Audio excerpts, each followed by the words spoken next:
This might finally be the season, Arsenal fans. This has got to be them, hasn't it? This has got to be their year. To Eze, this could be the hat-trick. You can feel it in the moment they step on the pitch. This team just looks ready. When we go away, I don't know what they do to those players, but they turn into warriors. Ready to win the Premier League. Ready to bring the trophy back to North London for the first time in 2 decades. This is a moment for Mikel Arteta, for these players, for Arsenal to sort of represent themselves as being the best in the country. There is one team has been better than us. This is the reality. In reality, Arsenal has been better than us. For the first time in years, Arsenal look complete. It's the most solid teams in all departments in the world. They can do everything good, better than the other ones, and explosive stuff, and Arsenal is back. They're dominant, they're physical again. The kind of physicality that reminds you of Arsene Wenger's early 2000 team, when Arsenal bullied the league with power and elegance at the same time. But what I like with the Arsenal team right now is a different team. If we talk about something that is important, it's a different team. There are even flashes of George Graham's Arsenal too. The discipline, the toughness, the feeling that nobody is getting through them no matter how hard they try. It's not believing in the process anymore, it's happening. We put ourselves in a situation where we have, I do believe, the best squad. They walk onto the pitch like champions. They play like champions. But the only team who can stop Arsenal winning the league is Arsenal. They are the best team. They are the best squad. The only thing that can stop them is their own head. But here's the thing, Arsenal didn't just wake up one day and become this team. This didn't happen overnight. This dominance, the belief, the identity, it's the result of years of work, patience, pain, and rebuilding. Nothing is a problem for this Gunners team, nothing at all it seems. No, because they'll find the way to believe in the football. It's the trust in the football, in the process that Mikel Arteta talked way back in the day when he first took over. So before we talk about how good they are now, let's go back to where it all started. Back to when Mikel Arteta first walked through the doors of Arsenal into a club that was broken and desperate for a new direction. Where we maybe lacked at that point of how I look at the game now, an analyst or analysis, that's the word, sorry. We did none of it. Absolutely none. And it was actually, funnily, Mikel that made him bring it in. No way. When Arteta arrived at Arsenal, he immediately knew what he wanted to do with the team. He had a 5-phase plan. And the third one is to have a club behind you that is understanding what the situation is and what it's going to take to move from when we are here to there. But the good thing is that I had a really clear plan. I put a plan of 5 different phases for the club, where we are comparing to the rest of the team. The timeline and everything that we have to hit in every phase. And so far, ahead or behind? We are ahead. He wanted his side to be in complete control both with and without the ball. Back in the 2020-2021 season though, things were rough. Arteta had been under pressure and the team was stuck in mid-table with fans losing patience. But then came a tactical switch from the 3-4-3 he'd been using to a 4-2-3-1, and it completely changed the direction of the club. That shift brought them more creativity in their attack and helped them be better defensively. Leno at the time was in great form in goal. Rob Holding became a consistent starter, and Tierney really came alive on the left, bombing forward while Xhaka dropped deeper to cover. The double pivot of Xhaka and Partey gave Arsenal structure again, while Emile Smith-Rowe and Saka added the spark that had been missing. In attack, Arsenal's shape often looked like a 2-4-4. Tierney pushed high, Saka and Aubameyang drifted inside, and then Smith-Rowe would link everything together. They created overloads on the wings, but still had the security of 2 midfielders sitting behind to clean things up if possession was lost. It was far more fluid than the rigid 3-4-3 from earlier in the season. Defensively, everyone understood their jobs better. Xhaka played with more discipline and Arsenal's press became more coordinated. The 4-2-3-1 helped them close down central areas, force opponents wide, and win the ball back faster. The build-up play was also more organized. Xhaka often dropped deep beside the center backs to help play out from the back, while Partey acted as the main link between the defense and the attack. Smith-Rowe's movement between the lines gave Arsenal a natural outlet in midfield, and then Lacazette would drop deeper to connect the play. By the end of that winter, Arsenal just looked like a completely different side. They were more confident, they were better on the ball and without it, and just frankly had an actual modern approach to their game. The 4-2-3-1 became the tactical foundation that Arteta would later build on to create the possession-heavy fluid side we see today. Then in the 2022-2023 season, we saw another shift. Arsenal were 5 points clear of Manchester City, which was crazy because at the start of the year, most people wouldn't even have considered them Champions League contenders, let alone title contenders. But Arteta had turned them into one of the best teams in the league. When he signed Zinchenko from Manchester City that year, he completely changed how Arsenal used their fullbacks. Zinchenko didn't stay wide, rather he inverted into the midfield next to Thomas Partey, creating a double pivot that helped Arsenal control possession. This gave Arsenal more numbers in the middle of the pitch and let them pass through teams more easily. If I go in the middle and we play three in the back three, what are you gonna say? I'll give you simple. If right winger is gonna follow me, for me, my job is done. Yeah. Why? Because I will leave my winger like Martinelli, Sané, Sterling, Bukayo. I will leave them 1v1. And as many balls I give them, if I give him 50 balls per game and I will leave him the space and 1v1, my job is done. On the left, Zinchenko would connect with Xhaka and Martinelli. On the right, Ben White or Tomiyasu would play more conservatively, forming a back three with Saliba and Gabriel. This setup made Arsenal way more unpredictable because they could switch shapes mid-match. And as a result of that, they just became way harder to deal with. That year, Xhaka went from being a deep midfielder to a more attacking one. Now he was pushing forward in the box, making runs behind the opposition right back. He was now a number 8. While he was doing that, Martinelli would stay wide. Then Xhaka would move inside and link up with him or play passes into Odegaard and Saka on the opposite side. He was crossing more and using his passing range to switch the play quickly. When Arsenal lost the ball, Xhaka dropped deeper again, helping form a double pivot with Partey. This allowed the team to switch between a 4-3-3 in attack into a 4-4-2/4-2-3-1 when defending. We see a very similar thing with the current Arsenal team. Martin Odegaard became unbelievable. Instead of playing as this traditional number 10, he was now playing as a right-sided number 8 in Arteta's new system. Being left-footed, he loved cutting inside to shoot or thread these passes between defenders. His link-up play with Saka was one of Arsenal's biggest weapons. It still is. Odegaard is great at finding spaces and combining in tight areas, especially against teams that sit deep. His vision and technique make him the creative hub of the team, constantly scoring chances and scoring goals himself. Now, fortunately, Arsenal have so much depth that even when he's out, there's another player in Eze who provides the exact same qualities as Odegaard. Eze is also great in between the lines, at finding space in tight areas, and he can get you goals. Arsenal's defense was another major improvement in the 2022-2023 season. Because they kept so much of the ball, they already limited attacking opportunities. But now even when teams got at them, they just couldn't break that back line. Gabriel dominates in the air and brings strength to the back line. Saliba's pace and awareness allow Arsenal to defend with a high line without getting caught out. Ben White, who used to be a center back, now fit perfectly at right back. He could join the attack, but he could also slot inside to cover when needed. Together, these guys made Arsenal's defense one of the most reliable in the league. Since that season, a lot of new faces have come in. Arteta has changed many things, but one thing that has not changed is their rock solid defense. These guys literally just don't concede. A shot against them feels like an achievement. A goal feels like a win. At home, they're almost impossible to beat. Look at their record in the Champions League. Teams come to the Emirates and not only can they not win, they can't even score. Gabriel and Saliba are too dominant as a pairing. Both strong in the air, both calm on the ball. Then behind them, Raya sweeps up everything. In those tight competitive games, if something gets past Gabriel and Saliba, Raya will just save it. He's also fantastic on the ball. They face very few shots at home,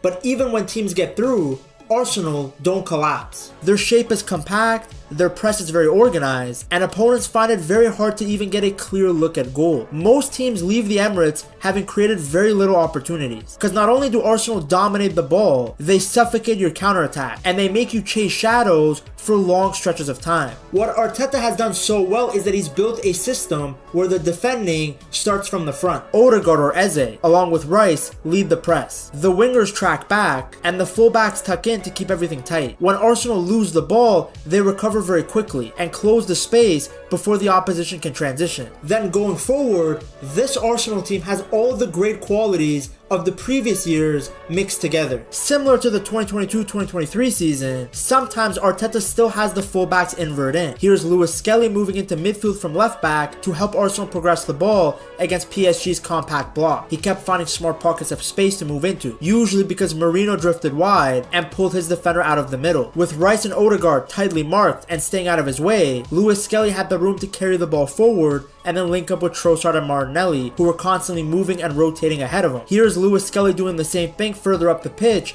against City. He inverts in, receives the ball in between the lines, and then absolutely punishes them. Whether it's Calafiori, Timber, or Lewis Skelly, it does not matter.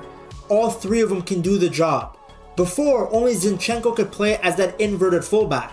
Now, either of those three guys that I mentioned can do the job at the highest level. For example, against Newcastle, most of Arsenal's best play came down the right. Yuri and Timber pushed high from right back to combine with Saka, often doubling up on Dan Burn. Then Newcastle's Draco Malfoy, I'm referring to Anthony Gordon here, had to track back a lot to help defend, which took away Newcastle's counter-attacking threat. On the left, Trossard was more isolated because Calafiori stayed deeper, but he still caused problems, even hitting the post after a great switch of play. Up front, Gyökeres helped connect the attacks by pulling wide and linking with the wingers. His movement dragged the defenders out, creating more gaps for Saka and Trossard to exploit. Then behind Gyökeres was Eze, who was also taking advantage of the gaps left by the Swede. Arteta, though, being so tactically flexible, decided to make some changes at halftime. He brought in Saliba and Mosquera, and then made a small tactical tweak. He had Arsenal start building up with a back three, pushing Calafiori higher up on the left side, while keeping Rice and Zubimendi as the double pivot. Trossard moved inside next to Eze, giving Arsenal more passing options in the middle. Timber began timing his forward runs perfectly, overlapping Saka to stretch Newcastle's defense. This shape helped Arsenal dominate the second half by controlling the ball and keeping Newcastle pinned back. When Trossard and Gyökeres pushed up, Rice made these late runs into the box, adding another threat. I wanted to highlight this game in particular not just because of Arsenal's change in tactics, but because the match showed their resilience. They struggled early, adjusted tactically, and found a way to win late. The exact kind of mentality that teams need to fight for title. Now, of course, how can I talk about Arsenal and not discuss set pieces?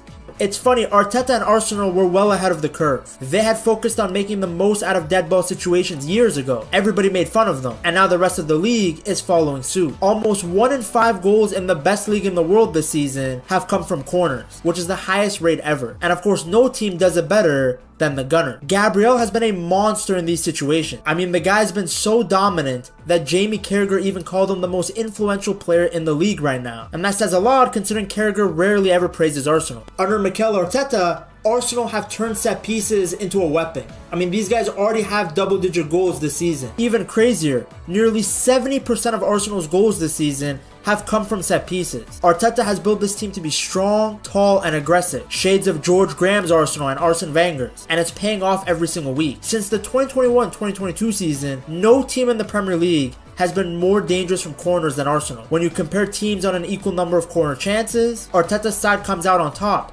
scoring about 6 goals for every 100 corners, and creating the most chances too, with an expected goal of 5.1 per 100 corners. Now that's a lot of statistics and math for you, but very simply put, Arsenal have turned corners into one of their biggest weapons. When they get one, you can hear the groans in the stadium. It's like they got a penalty. According to The Athletic, Arsenal have 5 principles to their corners: orientation, disruption, misdirection, isolation, and framing.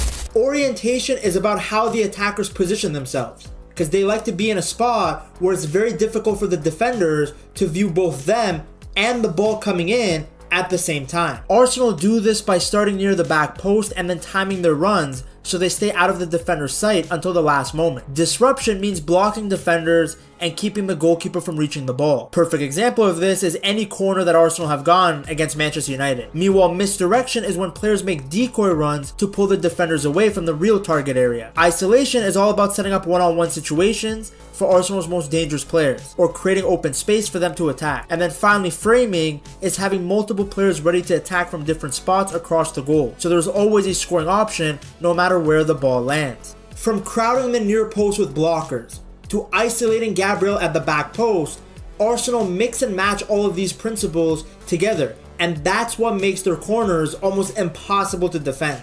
Let's look at some examples. This first one is Gabriel versus West Ham. It happened in November of 2024. In this play, West Ham defended with a mix of man marking and zonal marking, with 5 players marking Arsenal guys, 2 guarding against short corners, and then 3 covering zones across the goal. Paqueta was at the near post, Kilman in the middle, and Souček at the back post. Arsenal started with 6 players grouped near the back post. They made it very tough for West Ham's defenders to keep both the players and the ball in sight. Havertz, Calafiori, Saliba, Gabriel, and Trossard were all being marked, while Timber was the one left open. As Saka got ready to swing the corner in, Timber and Trossard made quick runs towards the near post. Havertz held his position, and Gabriel used Calafiori as a shield to shake off his marker, Mikel Antonio. Timber, Trossard, Saliba, and Calafiori's main job was to block the West Ham defenders and stop the goalie from reaching the cross. Saliba pulled his man in front of the keeper to block him, Timber challenged Paqueta to mess up his jump, and then Trossard and Calafiori pinned Kilman in place. I mean, Jesus Christ, this looks like Royal Rumble from the WWE. Those small movements opened up pockets of space near the front of the goal. Gabriel burst into it, jumped ahead of Antonio, and powered a header into the net. Havertz and Saliba stayed in position behind them, ready for a rebound, but they didn't need to touch it. Gabriel had already finished the job.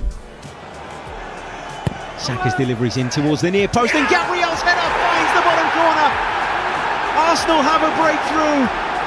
The second example is Saliba versus Fulham in December of 2024. In this match, Arsenal showed once again how well drilled their corner routines are. The equalizer came when Havertz's header was turned in by Saliba in a 1-1 draw. Fulham defended mostly with zonal marking. Adama Traore was the only man marker. Lukic stayed short, and the rest guarded the space near the front of the goal, with Bassi and Diop in the middle, and Jimenez with Smith Rowe covering the back post. Arsenal's setup looked very familiar. Saka and Odegaard sat just outside the box, with Jorginho behind them. Saliba positioned right in front of the keeper, and 5 players bunched up near the back post. Looks like the line for Bonnie Blue back there. As Rice ran up to take the corner, Partey, Kiwior, and Timber charged forward to block Fulham's zonal player, while Havertz and Trossard stayed back and shifted slightly to the right. That movement opened space at the back post for Havertz to attack the ball freely. Saliba's position in the middle caused problems for Leno, who couldn't come out to claim the cross. When Havertz met the ball and headed it across goal, Saliba was perfectly placed to tap it in. Ronaldo would be proud. The move summed up Arsenal's smart set-piece plays. Everybody has a clear role, there's good movement, and perfect framing around the goal to turn even a small chance into a big goal.